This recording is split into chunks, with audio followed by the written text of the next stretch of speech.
আসসালামু আলাইকুম ওয়া রাহমাতুল্লাহি ওয়া বারাকাতু। সুপ্রিয় দর্শক, আমরা সকলেই জানি যে আমাদের মুহাররম মাস পড়ে গিয়েছে। তো এই মুহাররম মাসে যে রোজা রাখতে হয়, অর্থাৎ আশুরার যে রোজা, সেই রোজাটা আমরা কি বারে রাখব এবং আমরা কটি রোজা রাখব এবং এই মাসের গুরুত্ব, এই মাসের ফজিলত কি এবং এই মাসে আমরা কি আমল করলে আল্লাহর কাছে বেশি সম্মানিত, আল্লাহর কাছে বেশি গ্রহণযোগ্য হতে পারবো, আল্লাহর কাছে বেশি পছন্দনীয় হতে পারবো এবং সেটি কত তারিখ, যেই দিন আশুরার রোজা আমরা রাখবো, সম্পূর্ণ তথ্য, সম্পূর্ণ বিষয়টি আপনাদেরকে জানানোর চেষ্টা করব। আপনারা ভিডিওটি শেষ পর্যন্ত দেখুন, অবশ্যই সমস্ত তথ্যগুলো জেনে যাবেন। তো সর্বপ্রথম আমরা জানব যে মুহাররম মাস এর ফজিলতটা কি। মুহাররম মাস আল্লাহর কাছে খুবই গুরুত্বপূর্ণ একটি মাস, একটি সম্মানের মাস। তো এই মাসে আল্লাহ রব্বুল আলামিন বলেছেন যে তোমরা বেশি বেশি করে নফল ইবাদত করো, বেশি বেশি করে নফল রোজা রাখো, বেশি বেশি করে দরুদ পাঠ করো। আর আমি শেষে একটি সহজ দরুদ আপনাদেরকে শিখিয়ে দেব, যে দরুদটি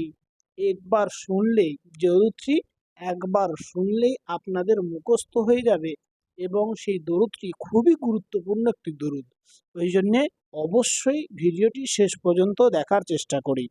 সুপ্রিয় দর্শক, যে কথা বলছিলাম যে আমাদের মুহাররম মাস পড়ে গিয়েছে, তো এই মুহাররম মাসে আশুরার রোজা কটি রাখবো এবং সে আশুরার দিনটি কী বার, কত তারিখ, ইংরাজির তারিখ অনুযায়ী কত তারিখ পড়ছে।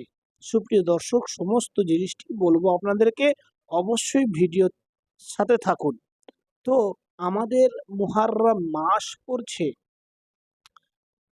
17ই জুন, মুহাররম মাসের 1 তারিখ। 17ই জুন অর্থাৎ বুধবার হচ্ছে মুহাররম মাসের 1 তারিখ। আর আশুরার দিন হচ্ছে মুহাররম মাসের 10 তারিখ অর্থাৎ শুক্রবার দিন। শুক্রবার দিন মুহাররম মাসের 10 তারিখ, সেই দিন হচ্ছে আশুরার দিন। তো আমরা রোজা কটি রাখবো?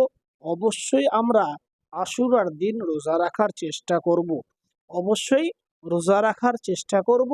তার সাথে সাথে আমরা 9ই মুহাররম অথবা 11ই মুহাররম রাখার চেষ্টা করব।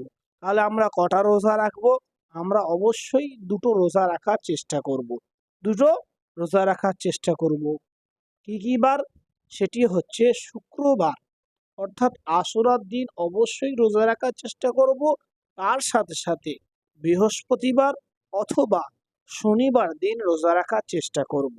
যারা আমরা রোজা রাখবো তারা প্রথম রোজাটি বৃহস্পতিবার শুক্রবার রাখবো অথবা প্রথম রোজা শুক্রবার শনিবার রাখার চেষ্টা করব, যাতে আল্লাহর কাছে আমরা গ্রহণযোগ্য হতে পারি, আল্লাহ আমাদেরকে বেশি পছন্দ করেন, যাতে আল্লাহ আমাদেরকে বেশি ভালোবাসেন। কারণ আল্লাহ রব্বুল আলামিন এই মাসকে সম্মানিত বানিয়েছেন, এই মাসকে খুবই বরকতময় বানিয়েছেন, এই মাসে বেশি বেশি করে নফল রোজা রাখতে বলেছেন। মুহাররম মাস খুবই বরকতের মাস ভাই।